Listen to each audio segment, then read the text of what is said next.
story of Anna Karenina is the story of love in its many forms. The novel really is about love and the film is really about love, but it just picks the moments that highlight that the best. It's a piece that looks at different angles of love and different angles of relationships, honestly and openly and without judgment. Steva. The books are studies on the human condition, and that takes in the positives and the negatives. It's a very sophisticated soap opera, set in a time more valorous and chivalrous than our own, and more passionate, in a more passionate place than our own. Our main story is a love triangle between Anna Karenina, who's married to successful politician Alexei Karenin. She's a rich society woman and falls in love with a dashing young cavalry officer. They have a child, they are well off, they have a certain place in society, and she is the perfect, dutiful wife. And it's more like a sort of bolt of lightning from the outside world, opens her eyes to another way of living, another way of loving, and another way of being. Oh God, oh forgive me. It's the end of everything. The story with Anna is that she's unable to see what's right in front of her face, and it's the tragedy of her in a way, particularly with that kind of relationship with Karenin. She's unable to recognise the love that he does actually feel for her.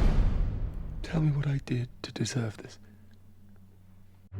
There are two stories that run in parallel. On the one hand, the Anna Karenin Vronsky love triangle, and on the other hand, the story of Konstantin Levin, who is a man looking for love.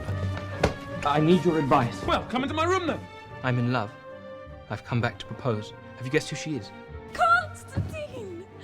Levin's idea of love is at the same time really pure and then blinkered. And he's centred in on this one woman who he sees as his path to happiness. The Levin and Kitty storyline often suffers, I think, in adaptations of this, and yet it's an incredibly important storyline to give the balance. If you have any thought for me, you will give me back my peace. I have no peace to give. There can be no peace for us. Only misery, my greatest happiness. And so, as Anna declines to kind of madness and horror, so Levin's story ascends to something of an epiphany, really.